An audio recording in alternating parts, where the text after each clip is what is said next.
I also plan on using prison reform. Now I know what you're saying. Mr. Edwin, you're standing up there in prison issues. Why don't you get out here and pick up litter? Now, you know, if my campaign manager would allow me to, I would absolutely spend every single waking hour in this park and every other park in this city cleaning up the muck, cleaning up the trash, because that's how much I care about these parks. That's how much I care about you. And I know you care about these parks, and I care about these parks. Now, of course, there's the other issue, the pink elephant in the room, if you will. Now, there's been a lot of influx, different populations coming in. You know, we've lost half our population in this state. They just did a census. We've lost far too many people. Not to mention the fact that our tourists aren't coming anymore. Now, some people are happy about this, some people aren't so happy about it. But moreover, we've had people that have come into our state. And for the most part, some of them come in and they've kept to themselves and they've done hard work. But there's a dark side to it too.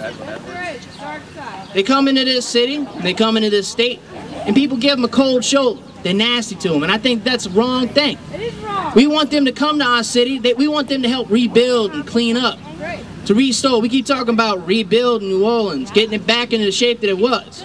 But the people who are working to do that, we don't treat them nice. Now, they're our new neighbors. Now, for me, when I got a new neighbor, you know what I do? I bring them a nice coffee cake, bring them a nice bunt, something nice. I go and talk to them. I sit down, you know, or I invite them to my house. You know, I take their coat and I lay it on a bed. I sit them down in the parlor room. I pour them a glass of brandy. I say, how are you? How are your children? I don't feel like we've done that with the immigrants that have come in. We should get used to immigrants coming in, not just people from the south of us or the north of us. We should get used to people from the east of us, the far east of us.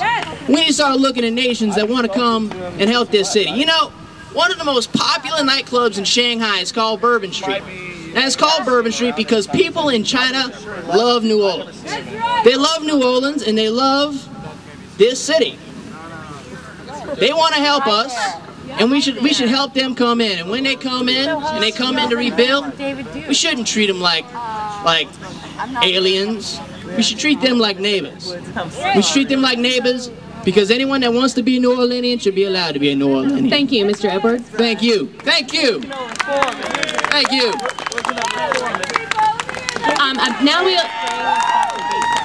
Thank you. Now we're going to move on to Mr. Duke's response. Mr. Duke.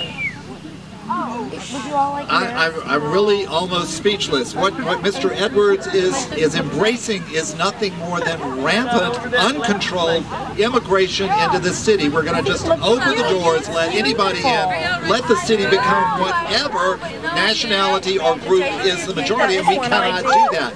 I have a long history of standing up against immigration, particularly immigration from the South. We want to speak English here. We do not want to speak Chinese. We do not want to speak Japanese. We do not want to speak Spanish. We want to speak English. Yes, it is going to be difficult to get people to work in the parks. But if the New Orleanians who are here love their parks, they will be more than happy to go to their park and get it cleaned up and ready to be a place that they can call home. Well, I'm sorry. I thought you just said exactly what I said yet again. But I'll let you continue to support my claim.